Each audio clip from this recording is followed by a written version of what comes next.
Oke, Assalamualaikum warahmatullahi wabarakatuh. Ketemu lagi kali ini dalam kuliah online untuk mata kuliah teori akuntansi di pertemuan 1. Saya akan menyampaikan mengenai teori dalam akuntansi, yaitu mengenai pengertian teori dalam akuntansi di sesi pertama ini. Baiklah, di sini saya akan share terlebih dahulu untuk materinya ya. Materi teori dalam akuntansi. Sebentar ya.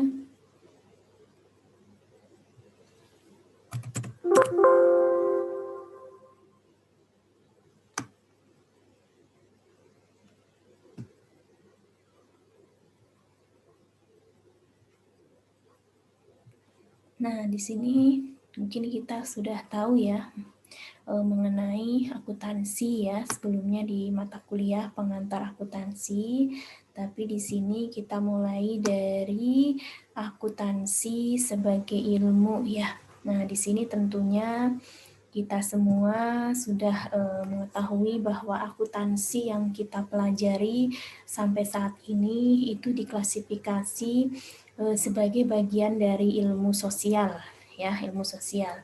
Nah, di sini itu muncul banyak pertanyaan ya, apakah sebenarnya ilmu tersebut tentunya ya. Nah, di sini ada beberapa klasifikasi ilmu ya. Ada beberapa klasifikasi ilmu di sini.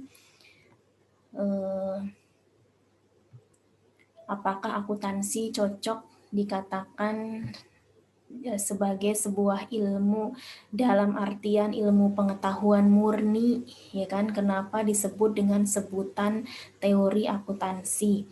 Nah, sebelum membahas apa itu ilmu, ya kan? Mari kita terlebih dahulu mengetahui beberapa definisi dari akuntansi itu sendiri.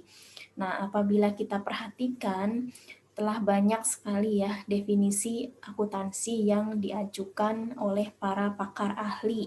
Nah, tentunya para pakar ahli di bidang akuntansi. Nah, di sini ada beberapa ya teori akuntansi yang disampaikan oleh beberapa pakar ahli. Nah, di antaranya di sini Ibu akan share ya.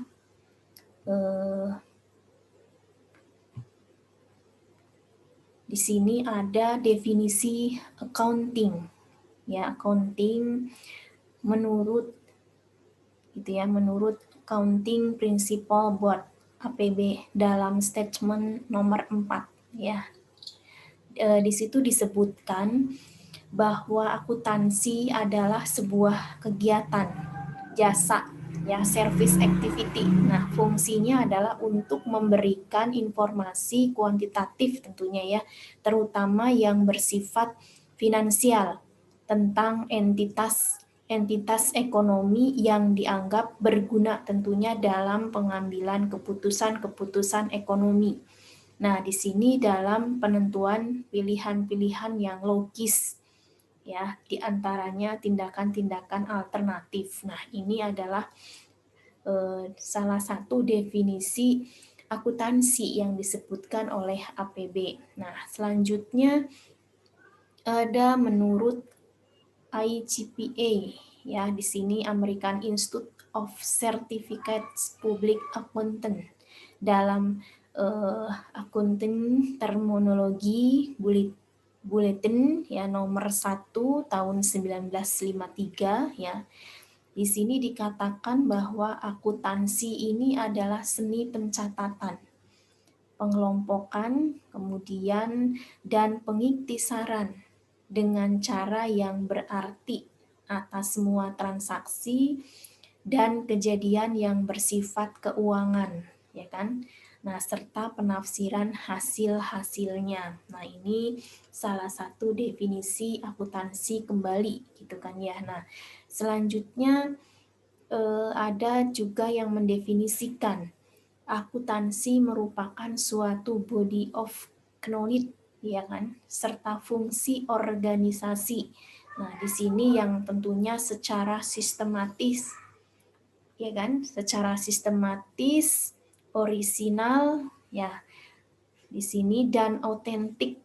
Nah, kemudian mencatat, ya kan? Mengklasifikasikan, memproses, mengiktisarkan, menganalisis, menginterpretasikan seluruh transaksi dan kejadian serta karakter keuangan yang terjadi dalam operasi entitas akuntansi.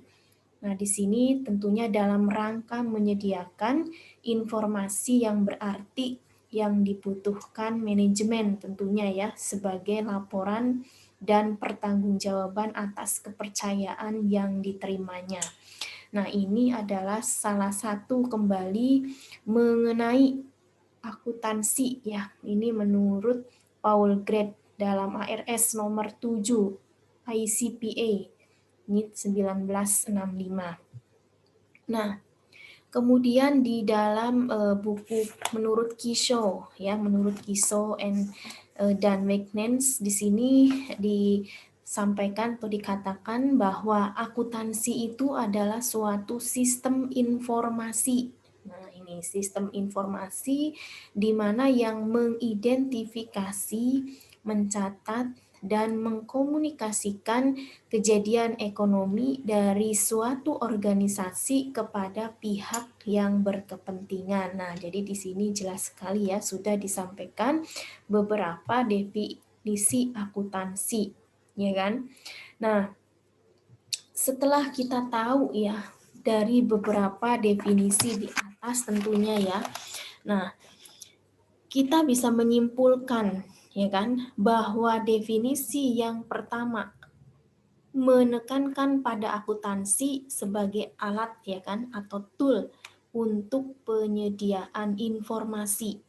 Nah, di sini kemudian dari definisi yang kedua itu menekankan pada akuntansi sebagai seni, ya kan tadi kan seni mencatat, mengelompokkan dan mengiktisarkan kan sampai pada seni menafsirkan hasil dari transaksi keuangan.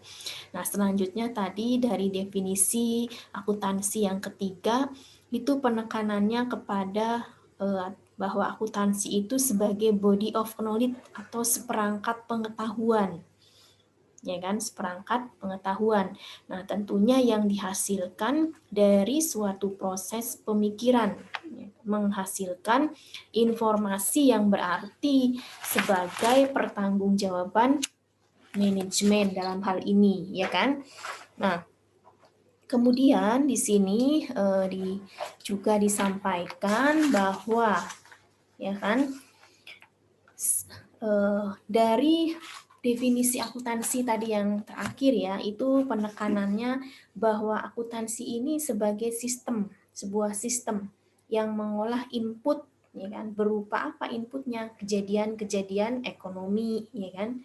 Nah, kemudian tentunya atau transaksi-transaksi bisnis ya kan yang terjadi dari satu kesatuan usaha ya kan sedemikian rupa melalui pengidentifikasian, pengukuran, pencatatan, pengiktisaran dan pengkomunikasian hasilnya ya kan outputnya berupa informasi kepada pihak internal dan eksternal. Nah, jadi kalau diperhatikan dari definisi tadi, sebenarnya akuntansi dapat dikatakan sebagai seperangkat pengetahuan atau body of knowledge. Nah, di sini Ibu akan menyampaikan mengenai pengetahuan tentunya ya. Tadi menurut filsafat ilmu ya yang sudah belajar mengenai filsafat ilmu bahwa pengetahuan atau knowledge ini adalah bagian dari ilmu ya kan, bagian dari ilmu atau sains. Nah, pengetahuan ini tentunya diperoleh dengan menggunakan metode ilmiah. Nah, di sini dapat dikategorikan kepada pengetahuan yang bersifat ilmiah atau pengetahuan ilmiah atau ilmu. Nah, kemudian untuk mengatakan bahwa akuntansi sebagai suatu ilmu ya, dalam artian ilmu murni ya kan, ilmu murni masih memerlukan penelitian dan pengembangan lebih lanjut tentunya kan. Nah, memang akuntansi ini belum dapat dikategorikan sebagai ilmu dalam artian ilmu pengetahuan murni. Tetapi akuntansi bukanlah ya kan semata-mata sebagai pengetahuan teknik dan mekanik yang isinya hanya tentang bagaimana cara mencatat dan menyusun laporan keuangan saja tentunya ya. Nah, tetapi di dalamnya terdapat konsep-konsep yang fundamental.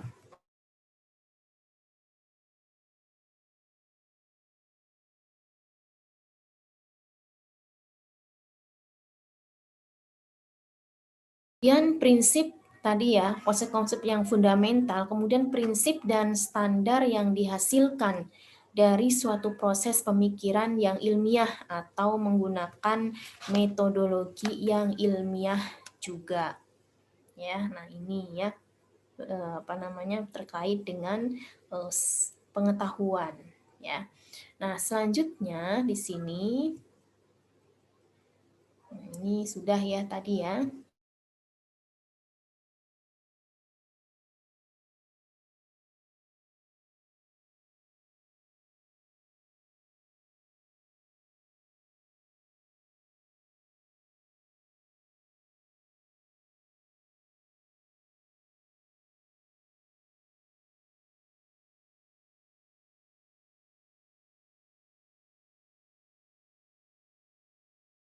Selanjutnya, apa itu pengetahuan? Nah, ini kita juga perlu mengetahuinya ya, bahwa pengetahuan ini adalah hasil pencerahan indrawi.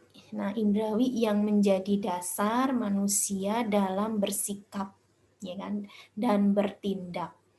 Nah, ilmu ini tentunya merupakan bagian pengetahuan yang berfungsi untuk menjelaskan mengenai fakta atau fenomena alam.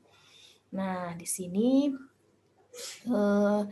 makhluk ya dalam buku Zuhaya S. Praja itu mengklasifikasikan bahwa pengetahuan itu ke dalam 5 klasifikasi, ya kan, dalam 5 klasifikasi. Nah, di sini yang pertama ya kan adalah pengetahuan praktis. Nah, pengetahuan praktis di sini itu pengetahuan yang berguna untuk pengambilan keputusan. Nah, kemudian klasifikasi yang kedua bahwa pengetahuan intelektual. Nah, di sini pengetahuan yang dapat memenuhi rasa kepenasaran. Nah, selanjutnya ada pengetahuan ringan yang dapat memenuhi kepuasan emosional dan sejenak. Nah, selanjutnya ada klasifikasi pengetahuan spiritual. Nah, di sini pengetahuan yang dihubungkan dengan pengetahuan keagamaan tentang Tuhan, ya tentang Allah dan cara-cara untuk keselamatan jiwa. Nah, selanjutnya pengetahuan yang tidak diinginkan. Nah, yang tidak diminati tetapi pengetahuan itu tiba-tiba diketahui tanpa disengaja. Nah, ini adalah klasifikasi pengetahuan ya. Nah, kemudian sumber pengetahuan. Nah, ini disampaikan ya menurut Juhaya S. Praja dalam bukunya Profesor Dr. Winwin Yadiati itu disampaikan bahwa sumber pengetahuan itu ada 2 sumber. Yang pertama tradisi. Jadi sumber pengetahuan itu bisa diperoleh dari satu, yang pertama adalah tradisi. Nah, di sini sumber pengetahuan yang diperoleh melalui pewarisan atau transmisi dari generasi ke generasi. Nah, ini tradisi ya. Kemudian authority. Nah, di sini sumber pengetahuan yang dihasilkan melalui penemuan-penemuan baru oleh orang yang memiliki keahlian di bidangnya. Nah, ini ya. Jadi terkait dengan sumber pengetahuan. Nah, selanjutnya kita telah mengetahui tadi ya, pengetahuan seperti yang sudah disampaikan sebelumnya, bahwa pengetahuan yang diperoleh dengan menggunakan metode ilmiah itu dapat diklasifikasikan sebagai pengetahuan yang bersifat ilmiah, ya kan? Atau pengetahuan ilmiah atau ilmu sains. Nah, sekarang jadi apakah yang disebut dengan metode ilmiah itu sendiri, ya kan? Nah, di sini metode ilmiah ya atau scientific method ya adalah cara dalam memperoleh ilmu, yaitu suatu sintesis antara berpikir rasional dan bertumpu pada data empiris tentunya. Nah, tentunya di dalam metode ilmiah ada beberapa langkah-langkah ya. Yang pertama itu diantaranya penentuan masalah, ya, kemudian penyusunan kerangka masalah, ya kan. Kemudian yang tahapan selanjutnya adalah pengajuan hipotesis, kemudian deduksi hipotesis, kemudian pengujian hipotesis ini untuk menguji benar, ya kan, benar iya atau tidak, ya kan. Kemudian baru memunculkan sebuah teori ilmiah. Nah, itu adalah langkah-langkah metode ilmiah. Nah, kemudian selanjutnya kita di sini tadi sudah pengetahuan ya bahwa kemudian ke metode ilmiah dan langkah-langkahnya. Kemudian sebelum ke beberapa pendekatan ya di sini yang dapat dilakukan ya.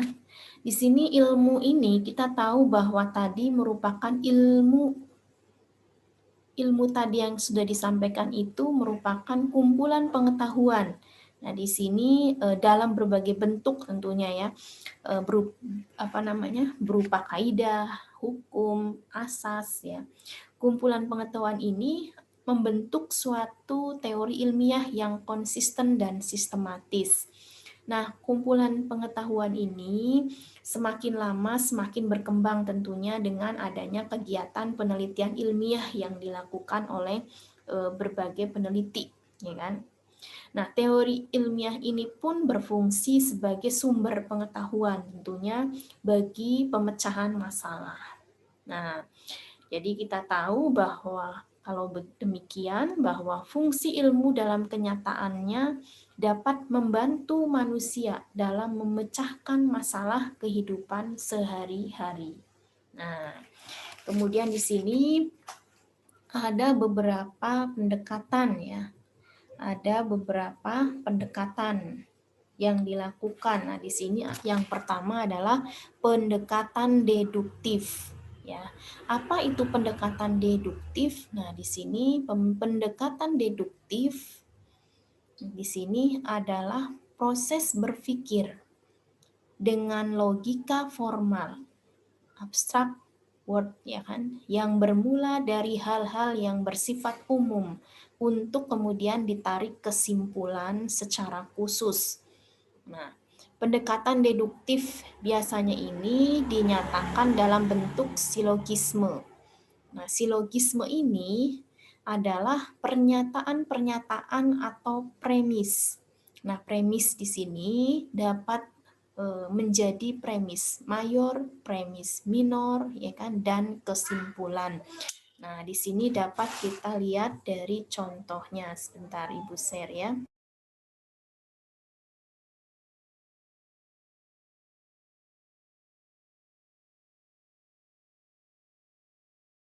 Kita lihat bahwa di sini ada contoh silogisme, ya, sebuah silogisme. Semua manusia akan mati. Nah, ini adalah premis mayornya. Kemudian Ani adalah seorang manusia. Nah, ini adalah premis minor. Nah, kesimpulannya di sini, premis kesimpulannya, jadi Ani akan mati, ya kan? Nah, di sini ini hanya contoh ya. Nah, ini hanya contoh saja. Apabila premis yang disusun benar,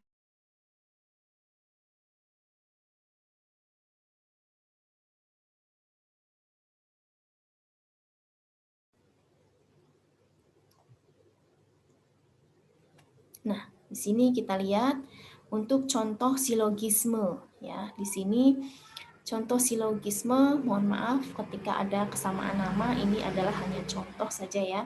Semua manusia akan mati. Ini disebut premis mayornya. Kemudian Ani adalah seorang manusia, ya kan? Premis minor atau Yuni adalah seorang manusia, ya boleh ya namanya. Nah, jadi di sini untuk premis kesimpulannya, jadi Ani akan mati. Nah, di sini contoh silogisme. Nah, jadi apabila premis yang disusun benar, maka kesimpulan yang dihasilkan akan benar. Nah, sebaliknya apabila salah, maka kesimpulan yang ditarik pun akan salah. Ya, kita tahu bahwa semua manusia pasti akan meninggalkan ya. Nah, jadi mau si A si B, nah ketika kita simpulkan kesimpulannya berarti si A dan atau si B itu pasti akan meninggal atau mati. Nah, ini adalah premis kesimpulan. Nah, pendekatan yang selanjutnya adalah pendekatan induktif, ya kan? Pendekatan induktif. Nah, pendekatan induktif di sini adalah cara berpikir tentunya yang dimulai dari hal-hal yang bersifat khusus, empirical, real world ya kan, real world ya. Biasanya dimulai dari pengamatan empiris untuk kemudian dibuat generalisasi atau kesimpulan umum. Nah, ini. Nah, kemudian ilmu merupakan pengetahuan yang telah diuji kebenarannya tentunya ya. Nah, pengujian yang mengharuskan kita untuk menarik kesimpulan yang bersifat umum atau membuat generalisasi dari kasus-kasus yang bersifat individual ya kan. Misalkan saja kita ingin mengetahui beberapa penghasilan rata-rata dari kepala keluarga yang ada di suatu desa. Maka angka rata-rata penghasilan yang diperoleh itu merupakan sebuah kesimpulan umum yang ditarik dari kasus-kasus kepala keluarga di desa tersebut. Nah, kesimpulan yang ditarik dengan cara seperti tadi disebut dengan cara berpikir induktif. Nah, contoh lain dari pernyataan dari hasil berpikir induktif, misalkan informasi akuntansi mempunyai pengaruh signifikan terhadap harga saham pada perusahaan-perusahaan go public yang terdaftar di BEI, ya kan? Nah, ini contoh pernyataan dari hasil berpikir secara induktif. Namun, pendekatan induktif ini memiliki kelemahan apabila pengamatan salah. Nah, maka kesimpulan akan salah juga. Dan kadang-kadang generalisasi yang dihasilkan akan dipengaruhi oleh unsur subjektivitas si peneliti itu sendiri. Nah, kemudian terkait dengan ini ya, masih dalam pendekatan induktif ya. Nah, generalisasi dari pendekatan induktif menghadapkan kita tentunya kepada sebuah permasalahan tentang jumlah kasus yang harus diamati untuk sampai pada kesimpulan umum. Nah, apabila kita ingin mengetahui bahwa informasi akuntansi mempunyai pengaruh signifikan tentunya ya, pengaruh signifikan terhadap harga saham. Nah, bagaimana cara kita mengumpulkan data untuk sampai pada kesimpulan tersebut? Nah, ya kan? Nah, dari di sini bisa kita lihat.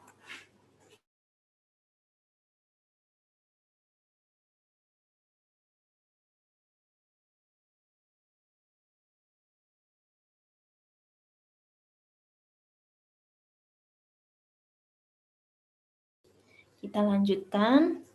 Nah, di sini jadi yang dapat dikategorikan sebagai ilmu adalah pendekatannya menggunakan pendekatan deduktif dan induktif.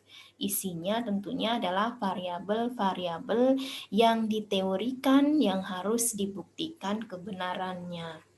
Nah, sekarang kalau kita melihat ke dalam pengetahuan akuntansi keuangan ya, sebenarnya apakah isi dari pengetahuan tersebut? Nah, di sini cocokkah disebut dengan sebutan teori akuntansi? Nah, apabila ditelaah isi dari teori akuntansi, hampir sebagian besar ya adalah berisi konsep-konsep ya kan dan prinsip-prinsip dasar ya kan, kemudian prosedur dan teknik atau pernyataan-pernyataan dan pemikiran-pemikiran yang tentunya merupakan landasan bagi penyusunan laporan keuangan. Nah, pemikiran-pemikiran di sini yang merupakan landasan bagi penyusunan laporan keuangan dalam rangka penyediaan informasi tentunya bagi pihak-pihak yang membutuhkannya. Nah, adapun kita tahu ya bahwa konsep-konsep dan prinsip-prinsip yang dihasilkan ini merupakan hasil dari proses pemikiran secara ilmiah tentunya. Nah, di sini kita bisa menyampaikan ya bahwa berpikir ilmiah, ya kan.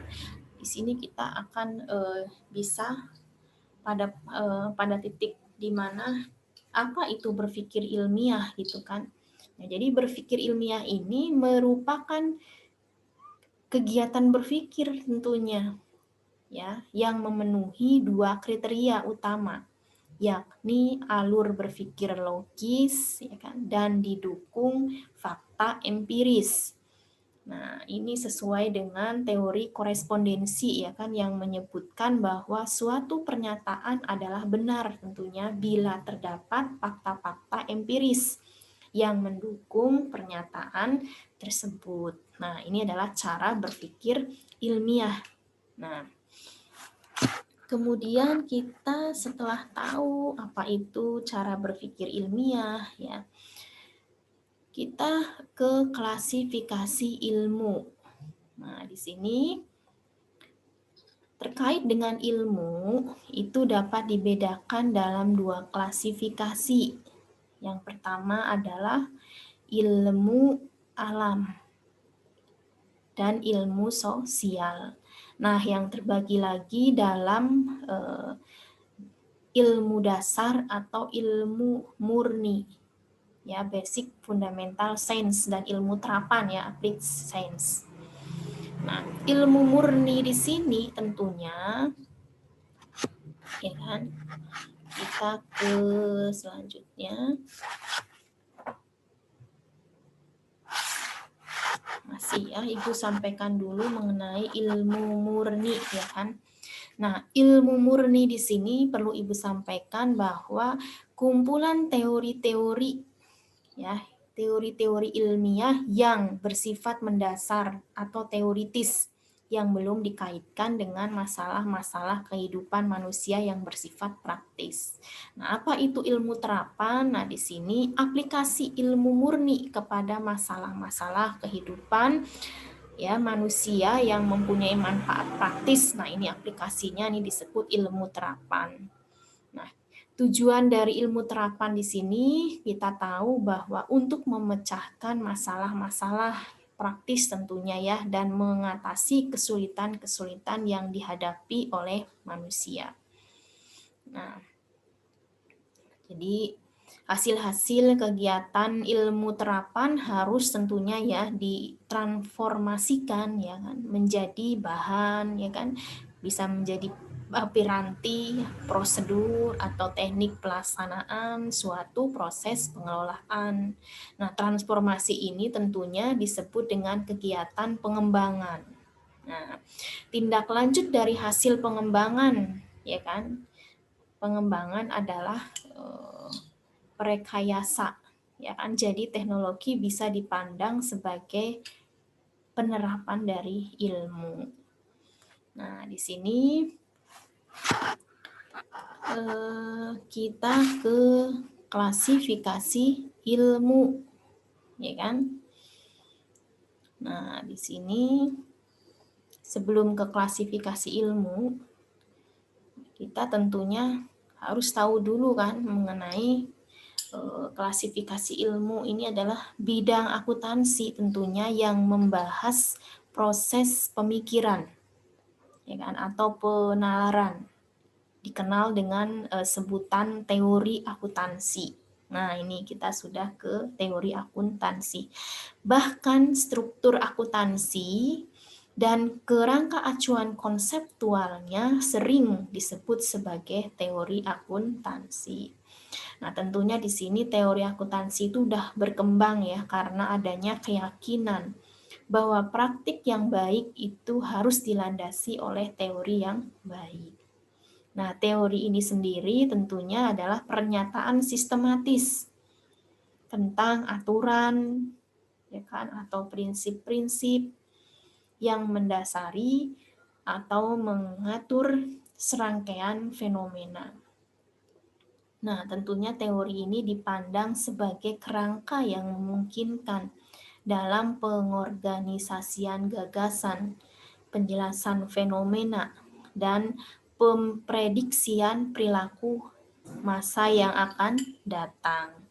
Nah, kita sudah mengenai klasifikasi ilmu. Nah, di sini selanjutnya kita ke teori akuntansi. Nah, mungkin kita sering membedakan dalam akuntansi antara teori dan praktik. Nah, tetapi apakah sebenarnya teori tersebut, ya kan? Ada beberapa arti tentunya yang bisa dikaitkan ke dalam istilah teori. Nah, kadang-kadang teori ini dikatakan sebagai abstraksi atau konstruksi yang dioperasionalisasi ya kan dalam dunia nyata atau lawan dari praktik. Nah, apapun yang dihasilkan semuanya adalah benar tentunya ya, tergantung konteks yang akan digunakan. Nah, di sini Vernon Kam menyebutkan dalam bukunya ya, kita lihat ya. Share dulu ya.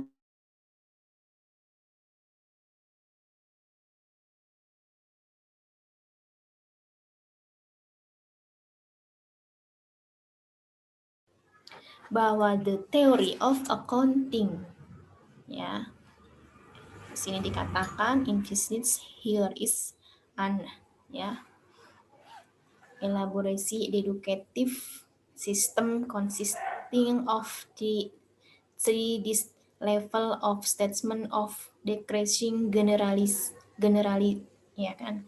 Nah, di sini ada level ya. Ada 3 level. Yang level pertama terdiri dari postulat, ya, definisi dan tujuan akuntansi, ya kan, objective of accounting. Kemudian level yang kedua adalah prinsip-prinsip dan standar. Kemudian yang level ketiga adalah prosedur atau metode. Nah, ini adalah 3 level ya. This statement of decreasing generalisasi ya. Nah, kemudian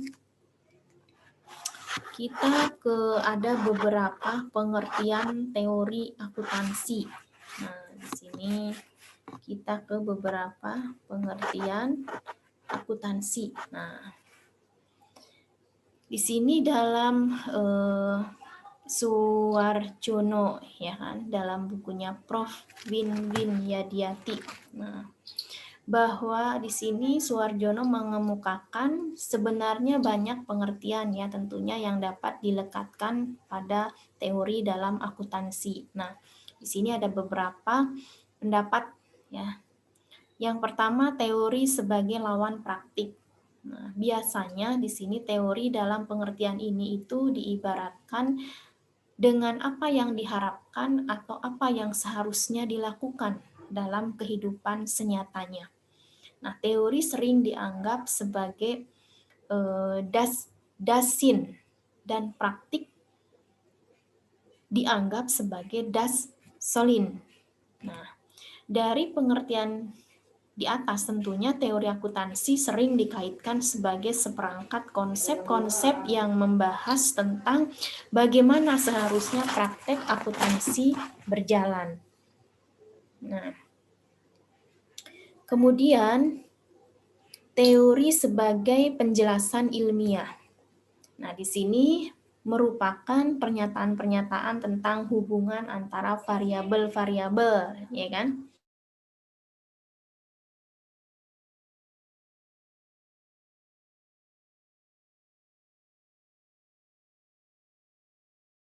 Ini tentang hubungan antara variabel-variabel alam ya atau sosial yang dapat digunakan untuk menjelaskan dan memprediksi gejala-gejala alam ya dan sosial.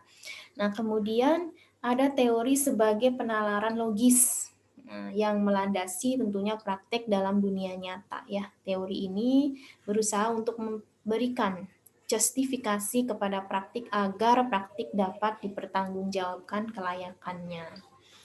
Nah, ini ada beberapa pengertian teori akuntansi. Nah, istilah teori akuntansi ini dapat digunakan dalam cara yang berbeda-beda tentunya. Nah, bentuk teori yang sederhana haruslah pernyataan yang umum dan universal. Ya kan?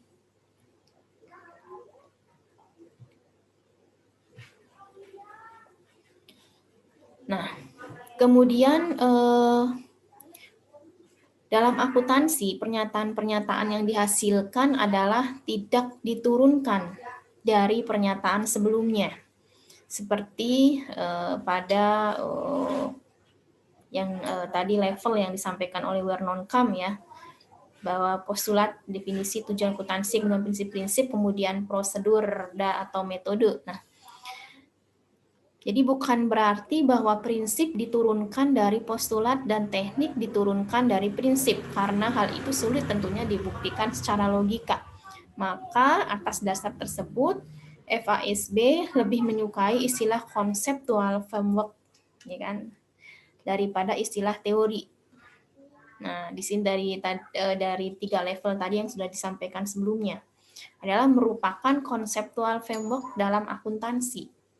Conceptual framework ini akan dibahas khusus nanti ya di sesi selanjutnya. Nah, tadi kita sudah mengetahui mengenai teori akuntansi. Nah, di dalam teori akuntansi itu ada tentunya kontroversial teori akuntansi. Nah, kontroversial tentang apakah akuntansi itu sebagai ilmu atau seni atau perekayasaan sudah berkembang cukup lama tentunya ya. Nah, tetapi upaya-upaya agar akuntansi dikembangkan sebagai ilmu pun sudah ada ya sejak awal abad ke-20 ya, seperti dapat dilihat pada karya-karya William O. Patton yaitu Accounting Theory with Special Reference to the Corporate Enterprise ya. Ini 1922, kemudian Canning the Economic of Accountant ya 1929, kemudian ada Watt and Gimmons yang telah mengembangkan akuntansi sebagai ilmu dengan pendekatan teori positif ya dari hasil-hasil penelitiannya. Kemudian ada Monitz The Basic Postulate of Accounting ya ICPA IRS nomor 1, kemudian ada Hendrickson Accounting Theory 1986, ada Belkowi dalam bukunya yang menyatakan bahwa akuntansi dapat dikategorikan sebagai ilmu dengan multi paradigma ya kan. Nah, ini terkait dengan kontroversial teori akuntansi. Nah, kemudian sifat dasar teori akuntansi. Nah, di sini kita harus tahu tujuan utama teori akuntansi ini apa sih gitu ya. Nah, di sini adalah tentunya untuk menyajikan suatu dasar dalam memprediksi ya dan menjelaskan perilaku serta kejadian-kejadian akuntansi. Nah, di sini sifat dari teori akuntansi lebih bersifat deskriptif atau positif ya. Di sini sifatnya ya, yaitu menjelaskan dan meramalkan variabel-variabel yang diteorikan apa adanya dan perspektif normatif, yaitu menjelaskan apa yang seharusnya atau menggambarkan variabel sesuai dengan aturan tertentu dan bagaimana seharusnya.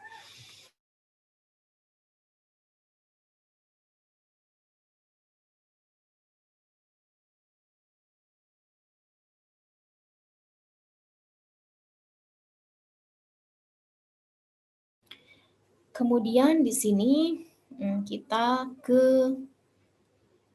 setelah ke sifat dasar teori akuntansi, kita ke pendekatan penyusunan teori akuntansi. Nah, di sini meskipun belum ada satupun teori akuntansi yang komprehensif ya, namun bukan berarti bahwa tidak ada upaya-upaya untuk mengembangkan teori umum semacam itu ya. Hal ini dipicu oleh adanya riset akuntansi, ya kan, yang tampak terpisah-pisah. Ahmad Rihai Bilqawi mengemukakan ya bahwa ada beberapa pendekatan tradisional dalam penyusunan teori akuntansi. Nah, di sini ada 3 pendekatan ya menurut Ahmad Rihai Bilqawi. Yang pertama adalah pendekatan pragmatis ya. Apa itu pendekatan pragmatis ya kan?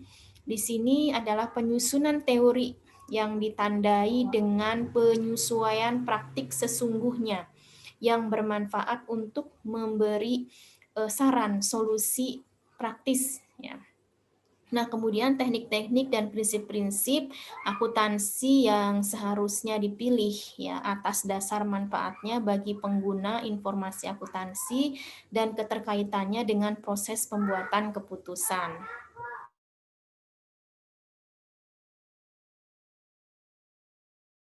Yang kedua adalah pendekatan deduktif. Nah, di sini seperti yang telah dijelaskan sebelumnya ya, bahwa pendekatan deduktif dalam penyusunan teori akuntansi dimulai dengan dalil-dalil ya dan konsep-konsep dasar ya kan.